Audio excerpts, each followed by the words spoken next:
నిజం చెప్పాలంటే under 19 next జరగబోయేటటువంటి అండర్ 19 వరల్డ్ కప్ మాత్రమే బంగ్లాదేశ్కి వెళ్ళేటటువంటి అవకాశం మనకి కనిపిస్తోంది. పాకిస్తాన్ పెట్టినటువంటి ఏ డిమాండ్ని కూడా ఐసీసీ ఇంతవరకు అంగీకరించినట్టుగా సమాచారం లేదు. నిజానికి వాళ్ళు చేసినటువంటి డిమాండ్స్లో ప్రధానంగా భారత్, బంగ్లాదేశ్, పాకిస్తాన్ ముగ్గురిది ట్రయాంగులర్ సిరీస్ కండక్ట్ చేయాలనేటటువంటి ఓ ప్రధానమైనటువంటి అంశం. అలాగే ఏదైతే ఫీజు, ఏదైతే పార్టిసిపేషన్ ఫీజు ఏదైతే ఉంటుందో అది బంగ్లాదేశ్కి ఇవ్వాలనేటటువంటి డిమాండ్, ఇటువంటి కొన్ని డిమాండ్స్ పెట్టుకెళ్లారు. వేటికి కూడా ఐసీసీ అంగీకరించినట్టుగా సమాచారం లేదు. ఇప్పుడు మరొకటి ఏంటంటే, అది కాకుండా ఇప్పుడు ఇమీడియట్ గా ఈ సిరీస్ తర్వాత కూడా మరొక సిరీస్ ఉంది. అసలు యాక్చువల్ గా బంగ్లాదేశ్ అగైన్స్ కూడా వేరే సిరీస్ ఉండేది. సో దానికి కూడా ఇంకా మనం I don't know what decision will be taken, ఏదైనా మళ్ళీ దాన్ని ఏదైనా తిరిగి మళ్ళీ ఆలోచిస్తారో తెలియదు.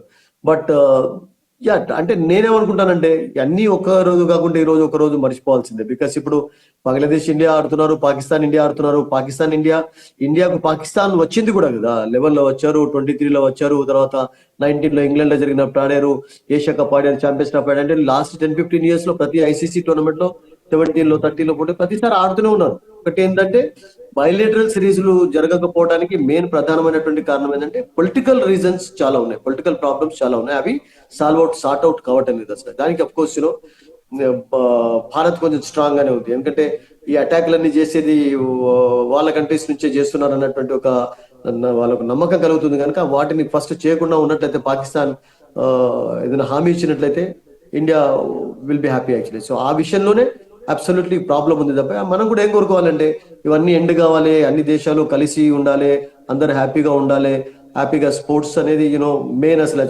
అంటే దాన్ని ఏమంటారంటే ఒక వెపన్ లాగా యూజ్ చేసుకోవచ్చు. స్పోర్ట్సే అందరినీ కలుపుతుంది, స్పోర్ట్సే ఆనందాన్ని ఇస్తుంది, మీకు ఎంటర్టైన్మెంట్ ఇస్తుంది. సో ముఖ్యంగా ఇప్పుడు పాకిస్తాన్ ఇండియా మధ్యలో రిలేషన్స్ డెవలప్ కావాలి, ఏదైనా కుదురుకోవాలి అంటే ఓన్లీ క్రికెట్ ఓన్లీ. బికాస్ గతంలోనైతే హాకీ 2 teams స్ట్రాంగ్ గా ఉన్నప్పుడు అట్లా ఉండేది, కానీ బట్ ఇప్పుడు ఓన్లీ క్రికెట్ అనేది మెయిన్ స్పోర్ట్. పాకిస్తాన్ లో క్రికెట్ కాకుండా కూడా మిగతా స్పోర్ట్స్ ఉన్నాయి ఇండియాలో, బట్ పాకిస్తాన్ కి అయితే ఓన్లీ క్రికెట్ తప్ప మిగతా వాళ్ళకి ఏం లేదు. ఇప్పుడు పిఎస్ఎల్ ఒకటే లీగ్ జరుగుతుంది. ఇండియాలో అట్లా కాకుండా మీకు చాలా రకాల వాలీబాల్ లీగ్ ఉంది, ఫుట్బాల్ లీగ్ ఉంది, టెన్నిస్ లీగ్, ఎన్నో రకాలుగా ఉన్నాయి. ఐ థింక్ రకంగా పాకిస్తాన్ చాలా రకాల నష్టపోయి ఉండేది ఒకవేళ వాళ్ళు బాగా మొండిగా వివరించి ఆడకపోయినారు. ఇది ఓన్లీ జస్ట్ ఒక ట్రిక్, ఒక డ్రామా, కొన్ని డిమాండ్స్ వాళ్ళు పెట్టారు.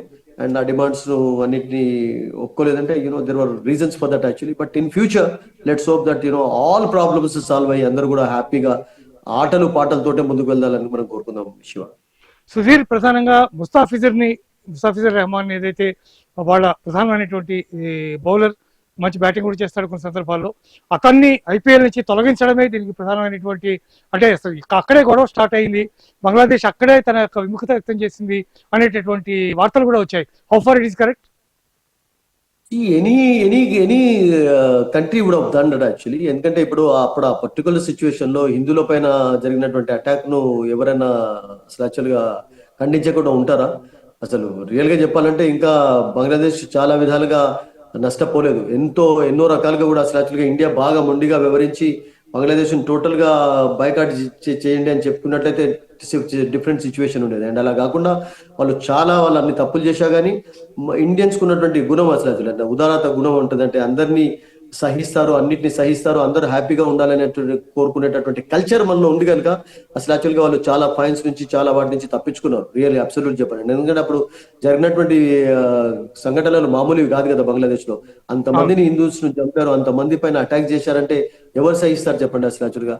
ఇప్పుడు పాకిస్తాన్ రియల్ గా దూరం అయిపోయింది, ఇండియా కంటే దూరం అవుతుంది అంటే ఓన్లీ బికాస్ ఆఫ్ దిస్ కదా. సో బంగ్లాదేశ్ నేను అనుకుంటాను త్వరగా వాళ్ళ యొక్క ప్రాబ్లమ్స్ సాల్వ్ అవుట్ చేసుకొని కలిసిమెలిసి ఉంటేనే బాగుండేది అసలు. ఎందుకంటే బికాస్ అదర్వైజ్ నష్టపోయేది ఇండియా కాదు, నష్టపోయేది వాళ్ళే నష్టపోతారు. వాళ్ళకి ఏ రకంగానైనా కానీ స్పోర్ట్స్ పరంగా కావచ్చు, పొలిటికల్ పరంగా కావచ్చు, మిగతా టెక్నాలజీ పవర్ అన్ని రంగాల్లో వాళ్ళు నష్టపోయేది వాళ్ళే కనుక ఐ థింక్ వాళ్ళు వీటన్నిటిని రియలైజ్ అయ్యి ఇండియాతో కలిసి ఉండే ప్రయత్నం చేయడమే చాలా బెటర్ అని నేను భావిస్తాను అసలు. ఎవరైనా చేసింది ముస్తఫిజుర్ను ఆడకుండా ఉంచండి. వై ఒక బంగ్లాదేశ్ లో అటువంటి అటాక్స్ చేస్తున్నప్పుడు ఎవరు సహిస్తారు చెప్పండి మీరు?